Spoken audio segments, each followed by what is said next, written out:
नमस्कार. रामभाऊ म्हाळगी प्रबोधिनीनं अभिरुची जोपासना कार्यशाळेचं आयोजन केलं आहे. हा अतिशय स्तुत्य उपक्रम आहे, अभिनव उपक्रम आहे. कारण सर्वसामान्य माणसांना आपापल्या आवडीच्या क्षेत्रात, कलाक्षेत्रामध्ये त्यांना रुची असते. ते वाचतात, ऐकतात, पाहतात, सगळं करतात.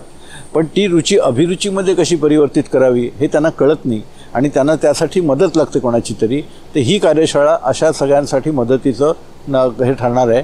याचं कारण असं आहे की आता इथे साहित्य, नाटक, चित्रपट, नृत्य, संगीत, लोककला ह्या सगळ्या कलांचे जाणकार इथे आले आणि त्यांनी या सगळ्या सहभागी लोकांशी संवाद साधला आणि त्यातून त्यांना अशी जाणीव करून दिली की तुमची अभिरुची जर तुम्हाला वाढवायची असेल, तुम्हाला अधिक चांगलं कलारसिक व्हायचं असेल तर काय केलं पाहिजे.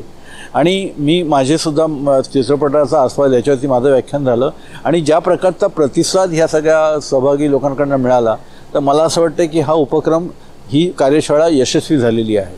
कारण त्यांच्या मनात इतके प्रश्न आहेत, त्यांना इतकं ते जाणून घ्यायची उत्सुकता आहे, त्यांच्या मनात कुतूहल आहे आणि ते सगळं जागं करण्याचं काम ही कार्यशाळा करते आहे.